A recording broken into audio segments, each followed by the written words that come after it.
introduce Hind. So, Hind works at LNA, which is the leading national academy Niagara College in Saudi Arabia, I presume. She's heavily involved in professional development, and her current roles include the IATEFL Global Issues Special Interest Group. She's the Global Issues SIG Monthly Coordinator. She is also the TESOL International Professional Development Council Chair and Womentorship in ELT Board member. Sorry, that was difficult for me to say, which is TESOL International's most recent professional learning network. Her former roles include Executive Secretary at Africa ELPA, Acting Vice President of TESOL Sudan, and Professional Development Coordinator at KSAALT TESOL, which is Kingdom of Saudi Arabia Association for English Language Teachers, and Professional Development Coordinator at Africa TESOL. She is also the founding member of the English Language Testing Society, and her main areas of interest include testing, curriculum development, and student engagement. She enjoys curriculum development and served as a National Geographic Advisory Board member for the development of New Academic Skills series.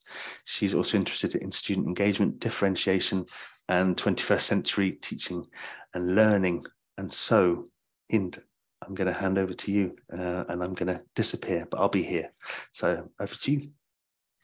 Great. Thank you so much for the introduction, and happy World Teachers Day to everyone. I'm very happy to be here today.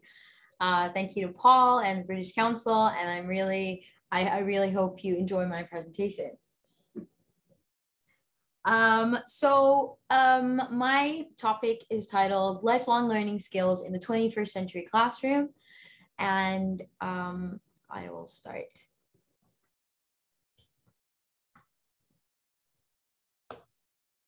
Okay, so these are some of the associations that I'm part of, as Paul mentioned. And now I'm going to talk about changes in education. So the job market today is changing, and as we can see, we're updating our curriculum, teaching strategies, and we focus on new skills and values and attitudes that help students excel in the workplace, to help them get jobs and to avoid redundancy. Our trainees or students need certain skills, and these skills are called employability skills. Employability skills are personal qualities that make you employable, and they're also called soft skills or transferable skills because they separate your technical knowledge and work experience, and they can be applied to almost any job in any industry. So at school, we teach them English, maths, history, science, but these skills are very important for the workplace, such as communication, integrity, teamwork, strong work ethic, flexibility, self-confidence. So this is what my presentation will be about. So employability skills are job readiness skills, and they're needed for every job, and they're essential attitudes that allow you to grow in your career, and help you connect with your coworkers, solve problems, understanding your role within your job, being independent and taking charge of your career. It also focuses on personal characteristics such as habits, attitudes, and these attitudes that influence how you interact with other people. Employers value these employability skills because they are indications of how you get along with other people. So you're good at maths, your English skills are great, but you cannot communicate with your team or clients. That is a major problem. So these skills that I'm going to talk about in a minute are going to help you handle your job performance and career success. So there are two important questions that educators need to ask themselves. How can educators prepare students for the job market? And how can we help students develop these employability skills? The solution is the title of my presentation, using the 6 C's of education. Lifelong skills that are needed. They learn them in the classroom and they apply them in their workplace.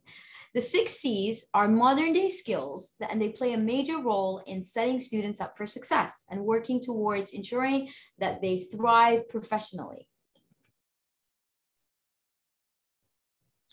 So what do we need to do?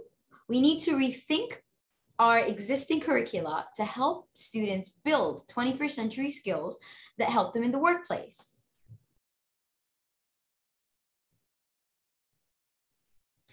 So if we look at the 20th century classroom and framework, if you look at the classroom, you can see they're all sitting in a small room. It's dark, not very colorful. The teacher's doing all the work. The teacher is the sage on the stage. And I'm going to talk about what a 20th century classroom looks like. The framework for 21st century learning focused on assessment and core subjects. So teaching and testing, and that went on and on and on. And it didn't really focus on students or independent learning. So teachers were lecturing all day, preventing change, being the sage on the stage, teaching to the test. Even teachers wanted to teach the same class over and over again, just using our computers just to report grades, wanting to become an administrator and leave the classroom, cover rather than uncover material, use chalk, quitting learning, sitting in the teacher lounge and complaining. And that is what it was like before. This is what classrooms are like today, 21st century classrooms. As you can see, we have smart boards, computers, laptops. There's a lot of use of technology. So if we compare what it was like before and what it's like now, before it was just assessment, now it's 21st century assessment. Before we only had core subjects, now we focus on core subjects in addition to life skills, 21st century content, thinking and learning skills, and ICT literacy.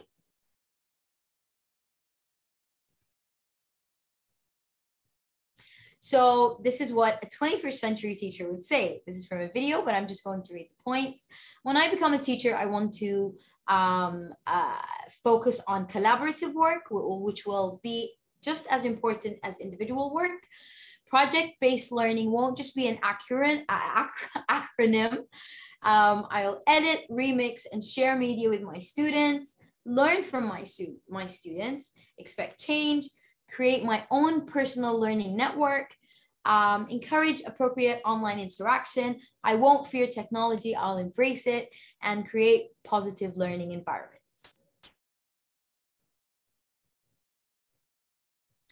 So now I'm going to talk about the 6 C's of 21st century education. It all started with the 4 C's. Since the late 1990s, educators and policymakers have been discussing the need for 21st century skills. The Partnership for the 21st Century Skills defines these as defines these 4 C's as defines these skills as the 4 C's, which are critical thinking, creativity, communication, and collaboration. Communication, which is sharing thoughts, questions, ideas, and solutions. Collaboration, which is working together. Critical thinking, looking at problems and linking learning across subjects and disciplines. And creativity, which is trying new approaches and finding new ways to get things done. I'm going to talk about each one in a little more detail. So the first one, which is communication. And communication is sharing thoughts and ideas and solutions. And in our technological age, it's easier. At the same time, it's harder. Technology is more convenient and it makes communication convenient, but it can be overwhelming. And sometimes it can be more about the technology used Without effective communication, there's no way to get anything done. A good example is how I can attend this conference online. I don't have to travel, but at the same time, things can go wrong with technology. Computer can stop working. I had internet problems yesterday, and that wasn't expected. So that is the problem with technology. Collaboration. Collaboration is about working together to reach a goal, and technology has also made communication easier. However, some breakdowns can happen. For example, the number of choices can get overwhelming, and the actual collaboration, which is the most important thing, can get lost while we're paying too much attention to the tools we're using to collaborate. So the focus will be on the tools rather than the actual collaboration. As the world gets more interconnected, collaboration will be a more and more essential skill than it is today. The third one is critical thinking. And critical thinking is looking at problems in a new way and learning across subjects and disciplines. Critical thinking has always been an essential skill, but now we need it even more than before. It allows students to make sense of present content and apply it to their daily lives. Same thing, if we let technology do the thinking for us, it's a problem. No matter how advanced the tool is, no matter how advanced the technology is, we have to remember that it's still a machine and it's useless without a person telling it what to do.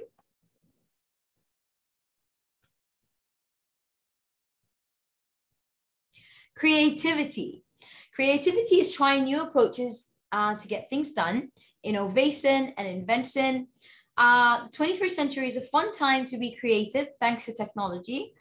So now we don't only use traditional ways, but we have new ways of doing things, and there are lots of new possibilities. So instead of just painting a picture, you can animate it or arrange a piece of music on your computer without even learning how to play. There's so many creative apps on social media, fun activities, fun things to do. And it's up to you to utilize your own thinking power and technology at hand to get the creative project done.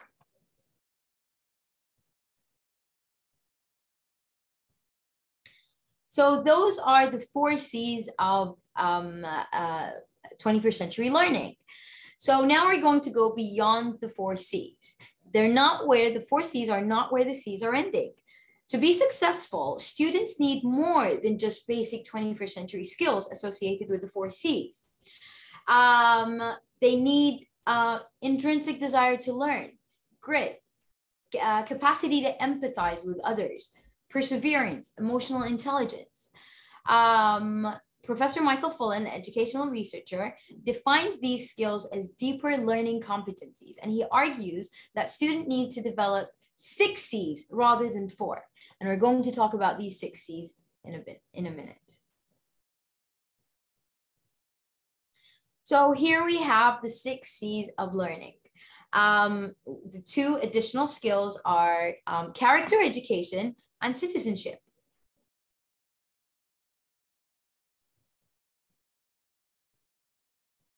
So I'm going to talk about each one in a little more detail. Citizenship and culture. Citizenship and culture go hand in hand. Citizenship and culture focus on the importance of being in touch with everything that surrounds the individual. Knowing where you're from, knowing about your culture, knowing about being a good citizen. And then we have character education. That's the 6th one. And it refers to qualities of the individual that are essential for being effective in a complex world. And as I mentioned these previously, grit, perseverance, ability to empathize with others, and so many other skills. As you can see in the picture, integrity, gratitude, being kind, teamwork, reasoning, etc. So now if we look at the framework, we looked at it previously, the Partnership for 21st Century Skills has developed a unified collective vision for 21st century learning, and it can be used to strengthen education. As we said before, it was just assessment. Now it's 21st century assessment. It was only core subjects. Now, in addition to the core subjects, we have life skills, 21st century content, learning and thinking skills, ICT literacy. So now I'm going to talk about these important elements in a little more detail. Life skills. Good teachers have always incorporated life skills into their pedagogy. The challenge is to incorporate these essential skills into schools deliberately, strategically, and broadly. We need to teach them about things that they do in life, not only related to subjects that they learn, but things that will help them in life in general. We need to include 21st century content, such as global awareness. And this is something that we talk about in our IATEFL committee, which is global issues. IATEFL global issues. We focus on global awareness, civic literacy, and linking of that to English language teaching. So including 21st century content, the goal of providing education in a 21st century context is to provide students with ways to see connection between their schoolwork and linking it to their lives outside the classroom. These connections are critical to encourage student engagement, motivation, attitude towards learning, and becoming good citizens. We have core subjects such as reading, writing, English, math, science, economics, history, geography, and that is also important. It doesn't mean that we're going to forget about the core subjects and focus on 21st century learning only. We need to work on all of them together.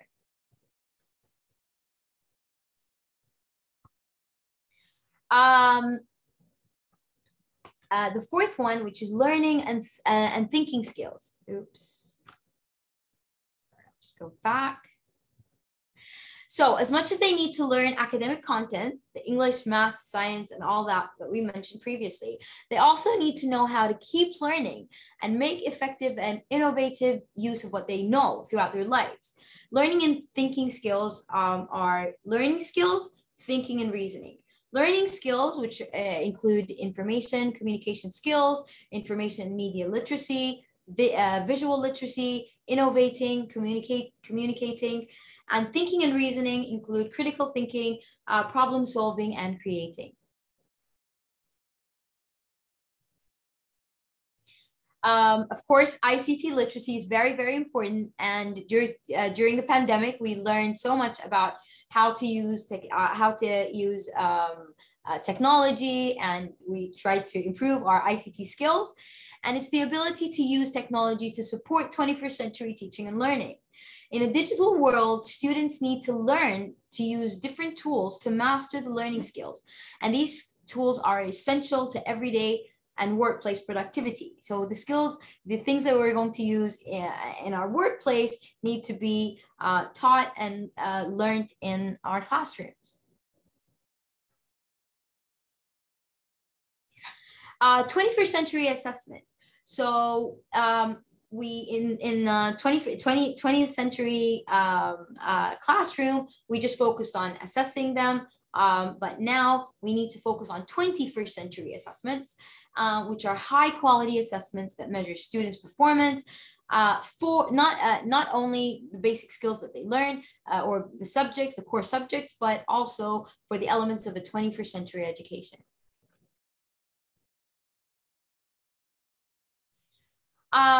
So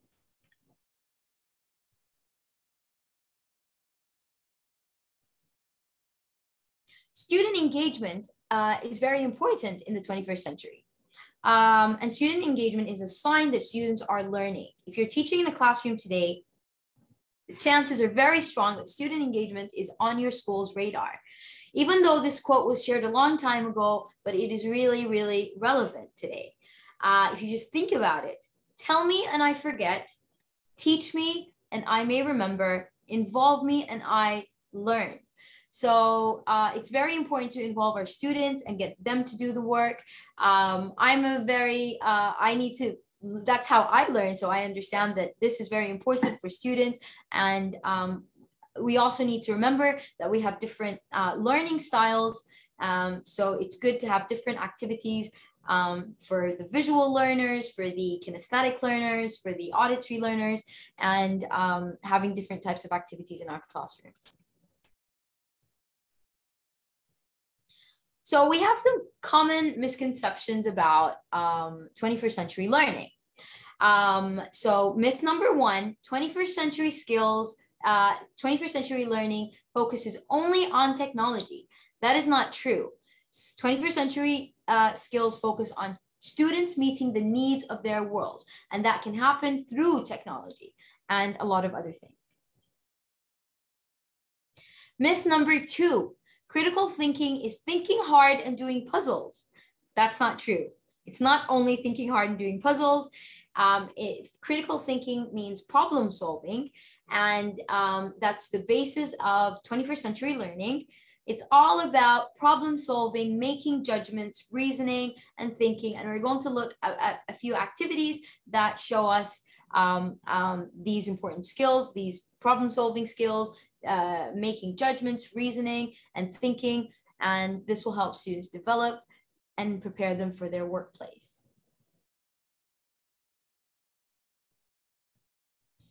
Myth three, collaboration, communication mean working together in groups. That's not true. Collaboration, communication mean communicating coherently, valuing diverse ideas, tailoring message to audience, and achieving a common goal. Myth number four, creativity is only for artists. That's not true. Creativity helps all students think creatively, implement innovations, and work creatively with others. So now I'm going to look at one of the activities that focuses on the 4 C's. And it's a fun activity that I like to do in my classes, and it's called the Jigsaw. The Jigsaw is a cooperative learning strategy where students in the group take responsibility for one chunk of content and teach it to other group members. So you divide your students into groups, and each one takes a chunk and they study it, and then they work together and teach the other groups. And I'll talk about it in detail in a minute. So students fit their individual chunks to form a complete body of knowledge. So these are the steps. You divide your students into groups depending on the content. So if I'm teaching grammar, for example, you divide them. If I'm teaching 4 different grammar topics, you divide them into 4 groups. Each one takes one content, one chunk. Divide the content into the same number of students in each group. Then each one gets a certain topic. So for example, I have past tense, present tense, future, present continuous, past continuous. Then assign one chunk of content to each person in the group. So group 1 will have one person in charge of present tense, the second person in charge of past, present continuous for the third person, and so on. So everyone in each group has all topics. So we assign one chunk of content to each person in the Jigsaw group. So each person is responsible for teaching that content to their group. But to be able to teach it to their group, they don't interact with their peers in their group, and they sit down in a corner individually. They read it and they study their own chunk. So you have all the students are sitting in, separately, individually, learning, trying to understand their chunks, their content. And if they get stuck, then they meet in expert groups. So from group 1, 2, 3, all the people who are in charge of teaching the past continuous, for example, are going to meet in expert groups. So what happens in these expert groups?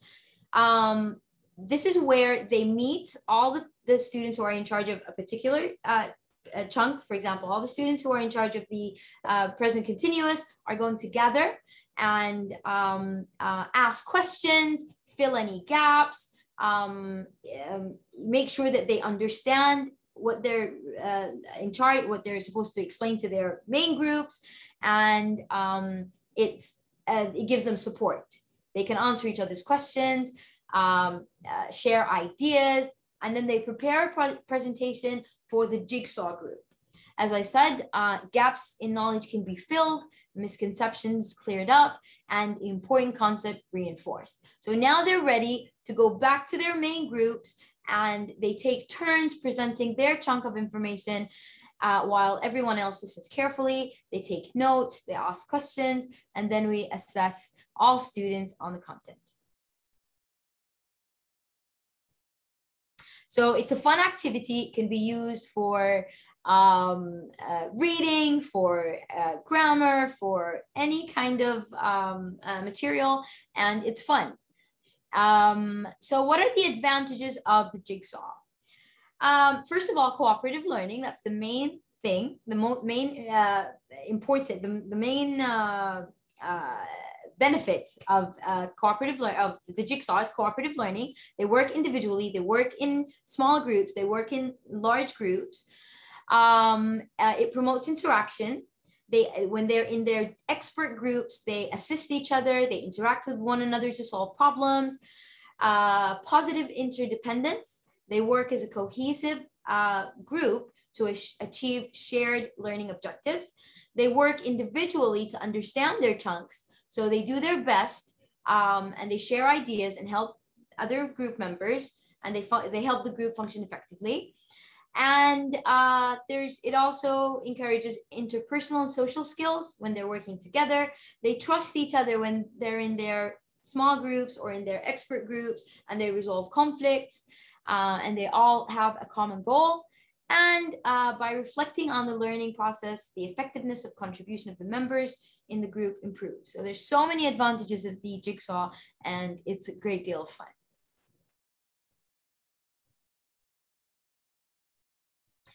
Now, this is another activity, and it's called the Genius Hour, and sometimes it's called Passion Hour. So what are you passionate about? The activity focuses on finding one's passion and building upon it. It's important to know what our students are passionate about and what they like to do. Maybe if you support that and help them find their passions and you support it, maybe the next invention will be from your classroom, from one of your students. So the Genius Hour is where passions come to life. It's another teaching method that is used in 21st century classrooms, and it refers to a certain amount for class time and for students to explore their passions. So you can help them, you can ask them what they like, and ask them questions. It could be anything at all. And it's nice to use this when you feel your students are falling asleep, or during exam times, during breaks. You can just give them that hour or 30 minutes just to focus on what they like to do, and you'll be amazed. Students are passionate about things, they will really work really hard, and you'll know they can, you'll get to know your students better as well. So now I'm going to talk about the 6 principles of the Genius Hour. As I said, the Genius Hour provides students freedom to design their own learning during a certain period of time, and it allows students to explore their own curiosity while working in the group and being supported by their teacher. The Genius Hour is very important. First of all, one of the first principles is the 80-20 rule. So 80-20 rule is a usable pattern, and it's a structure for learning in the classroom. So 80% of class time can be for normal class time, what you do in your class, using your books or your iPads, and 20% of class time can be for the Genius Hour. So when it can be once a week, it could be twice a week, depending on their needs. and 20% will be for the Genius Hour, and students will think it's just playtime, but it's actually, they're actually learning, and they're actually doing something productive. And that will give them a sense of purpose. So they are going to decide on what they want to do. They can decide, for example, if they like football, they can prepare a PowerPoint presentation, an interview, a podcast, anything they want to do. And that gives them a sense of purpose. And it's student-centered. So they're thinking, they're creating, and it gives them a sense of pride, and they'll be happy. They design their own learning. Without teachers packaging content that frames and scaffolds content, students are left to design their own learning experience. So they get to choose what they want to talk about. They get to design it the way they want. As I said, it could be a PowerPoint, it could be an interview, a podcast, anything they want.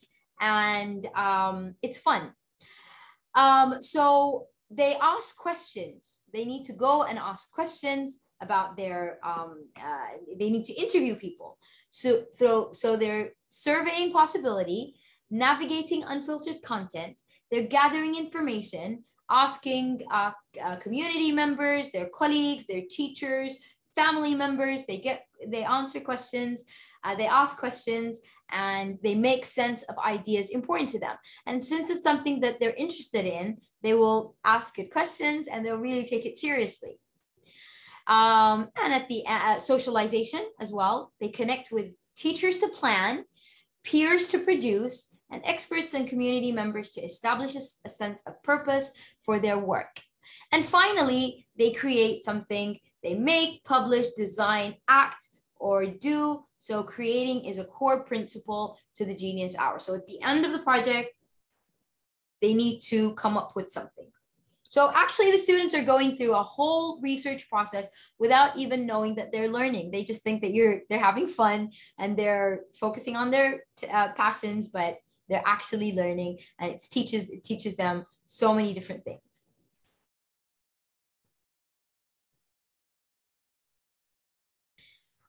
This is another activity, which is called the Fishbowl Activity, and it also encourages collaboration, creativity, communication, critical thinking, and it's a cooperative learning structure for small groups or partner discussions.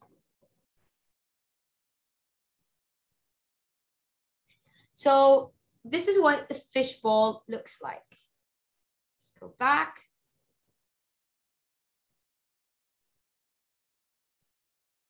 So as you can see, we have a small group in the middle, and we have a larger group surrounding them. So the group in the middle is called the fishbowl, and the ones outside are participants, and each one has a role. So first of all, what you need to do is select a topic. It can be from your book, it could be from the internet, any topic. You give them time to prepare for the discussion. So they sit in groups and prepare some questions. You give them a few minutes to prepare some ideas and questions.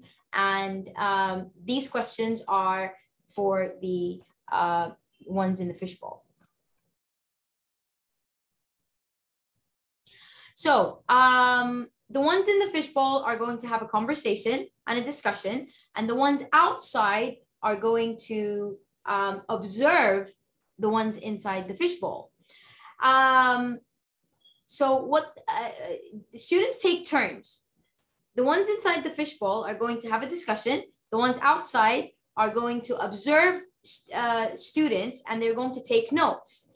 They both get to have both roles. So the ones inside the fishbowl get to be participants, and the ones outside get to be in the fishbowl.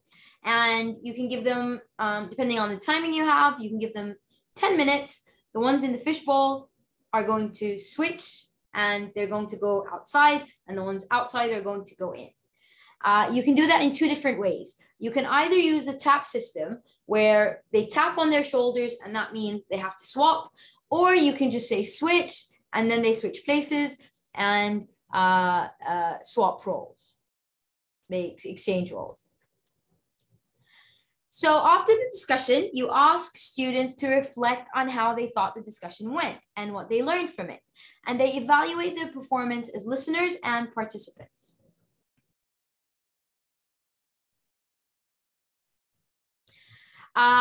So that was the fishbowl. And now we have another activity, which is called Think Aloud. So this is fun. It's a process, it's a teaching strategy, and it's used to model how readers think as they read.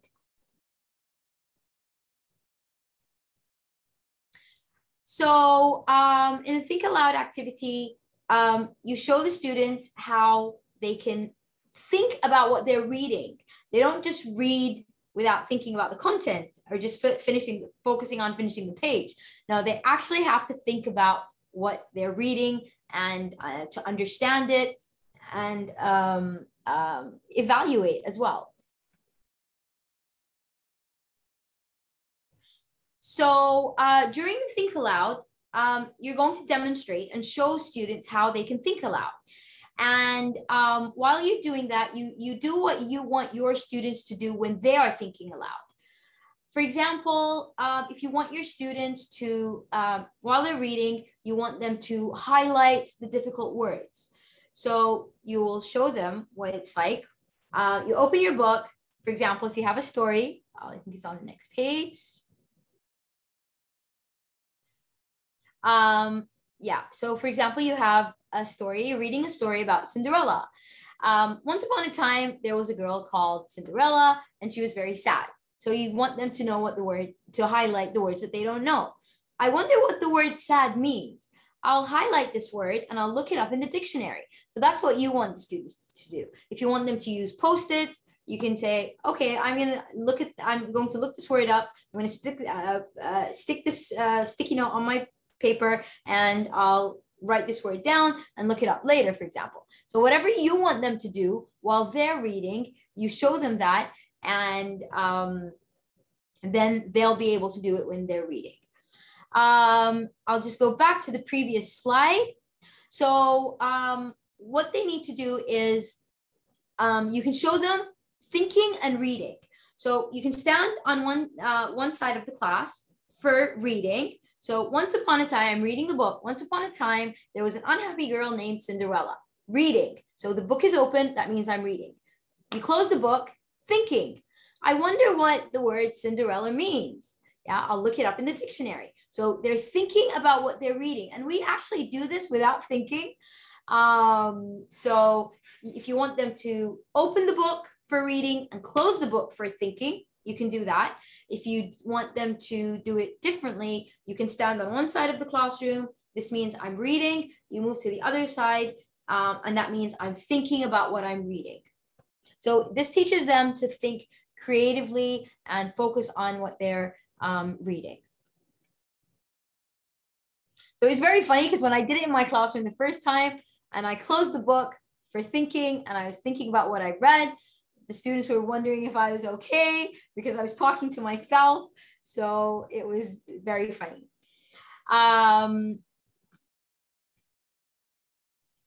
Okay. So what can you do as a teacher? There's so many things that we can do to help our students develop these 21st century skills that I mentioned previously, the 4 C's, which then developed into the 6 C's. What can I do to help my students and help them develop employability skills as well? Scaffolding, that is very important. And it refers to a variety of instructional techniques used to move students progressively towards stronger understanding and ultimately greater interdependence in the learning process. We can also say that it's breaking up learning into chunks and then giving them a tool or a structure with each chunk.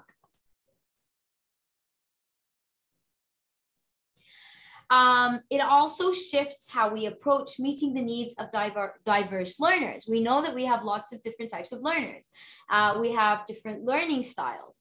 So one of the most important things is to know our learners and know what they need. And that can be done through the Genius Hour, through the Fishbowl Activity. You get to know your students, you get to know about their personalities. And I actually really like the Genius Hour because it really helped me discover so many new talents and so many things that the students are passionate about. And it's amazing how creative they can be when they're working on something that they really like. We also really need to know their backgrounds. They all have different levels of knowledge, different abilities, different backgrounds. And rather than providing them with something different, it's better if we consider how we can provide the scaffolding necessary to ensure that they can work together on a common task or goal. And this is actually better than differentiation. So scaffolding actually gives them a lot more support. And the aim or the idea of scaffolding instruction is to provide instruction just beyond what the learner can do by themselves. So we give them support, and slowly we remove, we step away and help them learn and grow on their own.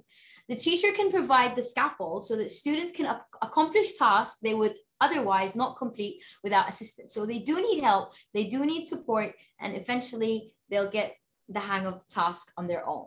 So scaffolding is a tool that provides support and structure, the support and structure necessary to help them become independent, self-regulated learners. So what are the advantages of scaffolding? So it is connected to 21st century learning. It helps them become lifelong learners. It helps them develop employability skills. It maintains steady student interaction. It helps them build upon acquired knowledge and skills. So they keep learning, keep developing, and they become more and more independent. It helps learners move towards new skills, new concepts, and new levels of understanding. It minimizes their frustration because they're supported, and it's different from when they're learning with their peers. Learners who are easily frustrated when learning with their peers, here they get they get to work with the teacher, and they're not if they're not social learners. So that helps a lot. And through scaffolding, the learner is engaged in an active process of learning. So there are lots of different strategies, scaffolding strategies like visuals and realia, use of first language sometimes, read aloud, as I talked about it recently, modeling, working in small groups, working in pairs, sentence starters, connecting to background knowledge. So there's so many other ways for scaffolding, and they're really helpful in the classroom. So now I'm just going to talk briefly about the steps for scaffolding. So first, the instructor does it. And if you think about the activities that I talked about previously, like Think Aloud or the Genius Hour, and also the Jigsaw, you'll find that you need to scaffold in all of these activities. So first, the instructor does it on his own. The instructor models how to perform a new task, for example, using a graphic organizer.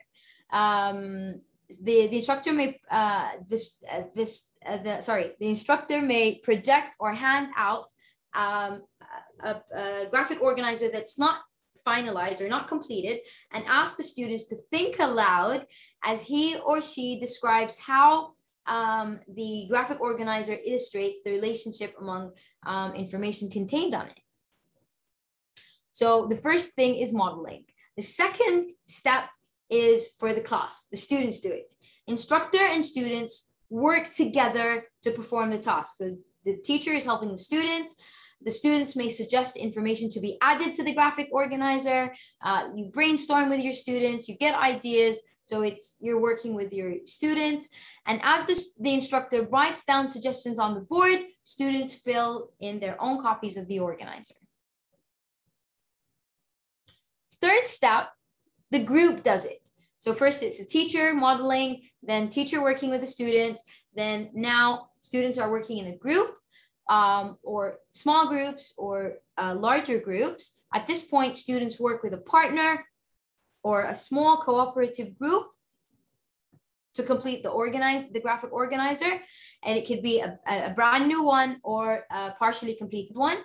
And now you can add more complex content. And here you might need to scaffold again. So we need to keep scaffolding whenever we feel that the students are stuck or they need more support. Fourth, the individual does it. So they got the support from their colleagues. Now they're going to work on it individually. And when I have a writing task, sometimes I ask them to work on a shared document. They do it in groups, and then they go home and do their own writing individually. So this is the independent practice stage where individual students can demonstrate their task mastery successful, and that is completing the graphic organizer. And they get practice to help them perform the task, and so they can do it on their own and they can finish it quickly because they already have background information. So this picture shows us what it's like. For example, I can't ride a bike. I can ride a bike with guidance and assistance, and then I can ride a bike. If you look at the stairs, we have getting ready, show me how, help me how to do it, help me do it, let me do it by myself, and then I can do it by myself. So that is, these are the stages of successful scaffolding. So that's the end of my presentation, and I hope you enjoyed it. And now it is time for Q&A. Fantastic. Thank you, Hind. It was brilliant, really enjoyable. Thank you ever so much for that, and for so many ideas, and for kind of going through that kind of initial, what the 4 C's were, and then the 6 C's, and then kind of moving into kind of some of the practical ideas and things that people can do in their classroom. So really great, fantastic. Thank you. Lots of questions. Lots of questions actually, and lots of comments in the chat, so you can hopefully see those comments, people saying excellent and thank you. So that's brilliant. Okay, let's have a look. Also, just to say a big thank you to everyone on Facebook who's watching, and I hope you have enjoyed the presentation. Thank you for your comments and questions as well. We've got a few questions from people in Facebook. There's also a poll that our colleagues Marcus and Karen, who are wonderfully managing our Facebook version of this webinar, Facebook version, or the live stream anyway. Do you use Jigsaw with your learners? 71% said yes, 29% said no. So that's yeah, interesting. No, I think. Okay, there was a question. I will start with a question from a participant on Facebook, Muzamil, who asks, he says, thank you very much for the presentation. Do you have these ideas that you've been putting forward and talking about, what about with students who perhaps have less confidence, who are a bit shyer, who are a bit quieter? How do you kind of work perhaps specifically with those students to encourage them to kind of be creative, or to kind of think critically, or to sort of develop their skills in some of those areas? So for example, in one of the activities, which is it was I'll just check here.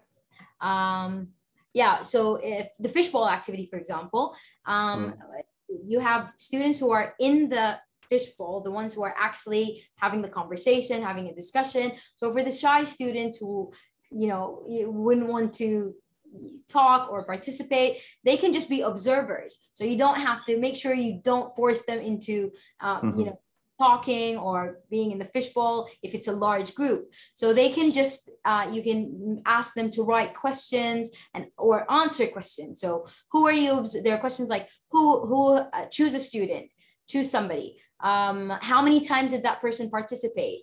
What did you learn from the discussion? So you can do this with them in smaller groups or individually. And one of the things that's really important is when you're in a class, we have to make sure that we do have students who don't want to participate. So we can have activities for the ones who are not very active, or the shy ones, or the ones who are less confident.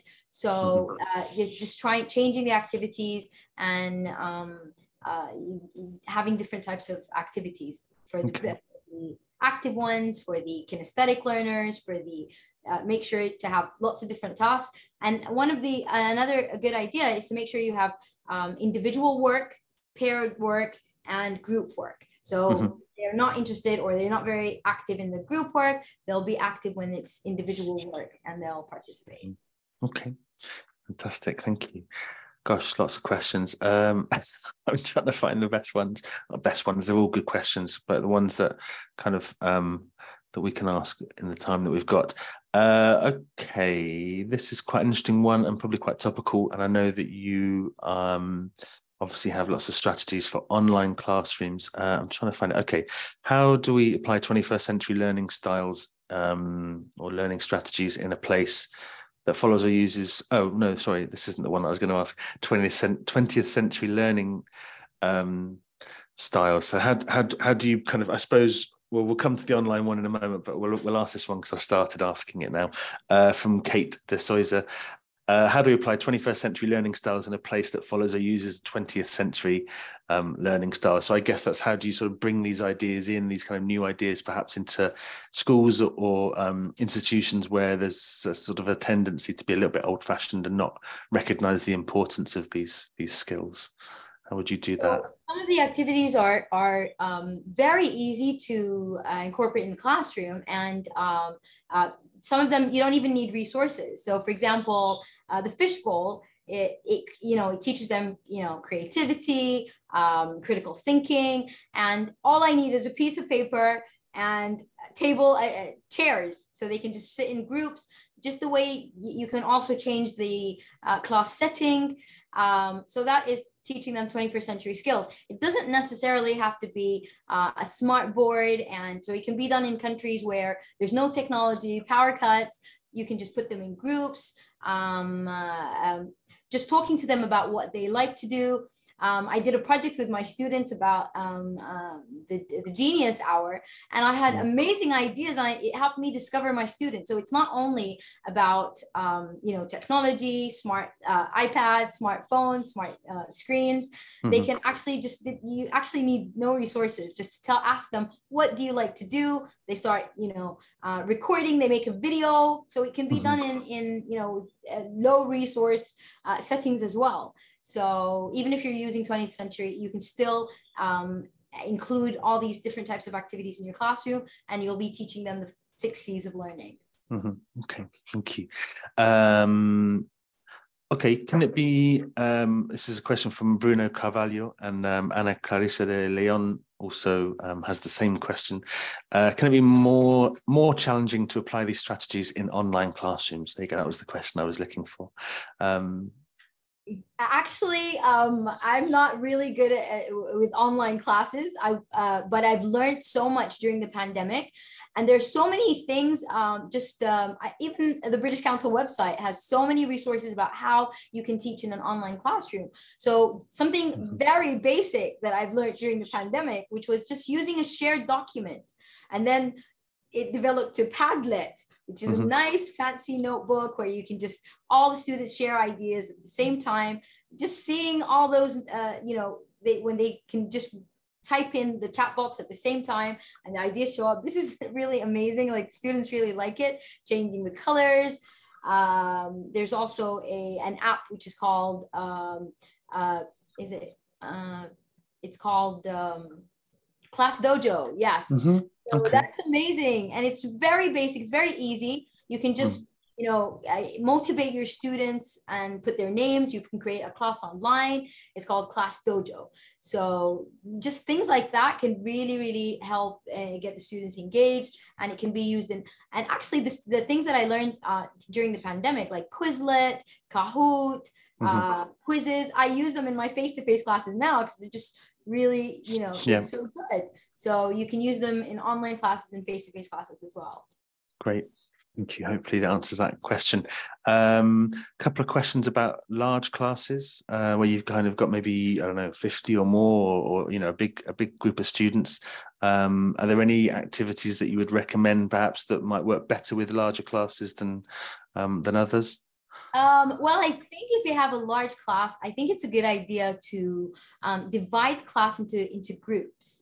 And just have these cooperative learning groups where you divide the class into groups. So you can divide them into groups of 5, and you can make your own monitors or personal assistants, or so each group has a leader, a reporter, a recorder, a timekeeper, and there you can have a competition between groups. So just divide, so you actually have helpers in each group. So instead of doing the work and you're just being the only person talking about an activity, standing in front of the board, get the smaller groups to work with each other, and you can know who's, normally you have, I think in a group of 20, you might have 4 really active students, so they can be leaders, and then you can switch roles as well. It doesn't necessarily have to be the advanced students. It could be they can switch roles. One can be the timekeeper, the secretary, and then I used to create these nice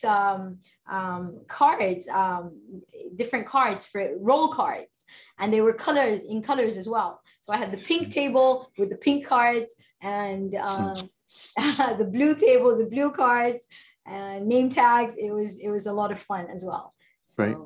Okay. Brilliant. I love that, cutting up different coloured card. It's always fun. I think we may have time for one last question. And this is quite interesting, actually, if I can find it. It was about parents, the parents' role. I guess, as teachers, obviously, we have a responsibility, and there's so much we can do in the classroom. How can we kind of involve perhaps parents of students in this kind of process, especially as we're thinking about lifelong learning, we're thinking about careers, and we're thinking about kind of the future outside of the classroom in the real world. Have you got any kind of tips or advice for how we can involve parents in that? I think it would be it's actually really important to involve parents, because we're not with the students all the time. And the real learning happens outside, like the skills, the employability skills, are things that we want them to see outside the classroom. So it would be a good idea to send, weekly, just like a summary of what we did, and ask the parents to help us. For example, if we're talking about an office, so their parents can take them to an office, or even just a supermarket. And ask them to write what they see, depending on what the lesson is about, and just asking the parents if they would like to, take them there if they're not going, or just something that they can see, anything linked to the topic, or anything linked to, if, as I said, if it's a lesson about job roles, the parents can tell their children about their job roles, or even take them to the office. You'll get different responses. Some of them might be very excited, and they might, go above and beyond, and some of them might just, yeah, sure. Okay, so, great. Yeah. Brilliant. Thank you. Thanks, Hind. That's really fantastic responses to the question. Sorry, that question about parents was from Ramdas Kelkar. So thank you, Ramdas, for that. That's pretty much all we've got time for. Unfortunately, we've run out of time. But thank you ever so much again, Hind. That was really enjoyable and some fantastic advice. And thank you to everyone joining. Thank you for your comments. Thank you for your input and your engagement there for the webinar, and also to our Facebook audience. Thank you to Marcus and Karen for moderating that, and also to Anne and Louise in the background on Zoom, who are managing the chat there and moderating that. So thank you to all of you. And finally, also just to say Happy World Teachers Day again, because it is World Teachers Day. I hope you're enjoying it. We have our next webinar will be on the 13th of October. So not quite 2 weeks away. And that will be with Priscilla Bordon, and she's going to be looking at English as a lingua franca and planning lessons that are ELF aware. So make sure you register and join us for that. I'll just put some more links in the chat. So I've just put in the chat there, that's at the top. That link is where you will be able to find the recording and a version of the slides for this webinar later today or probably tomorrow. And there's a link there to the certificate plus instructions, which you will get instructions tomorrow in the thank you email that you'll receive around 24 hours later. There's the link to the feedback survey. Please do give us your feedback. Tell us what you think. And there's questions in there about things that you would like to see more of with future webinars. So do let us know about that. It's always really useful to get that from you. And then at the bottom, there's also a link there to all of our webinars for teachers, so you can see what's coming up in the next weeks and month. Okay, I think we're done. So Hind, thank you again. Thanks ever so much. Thank you very much for the opportunity, and happy Teachers Day. Happy Teachers Day. And we'll hopefully see you again. Hopefully see you again soon. Thank you. Thank you. Take care, everyone. See you soon. Bye-bye.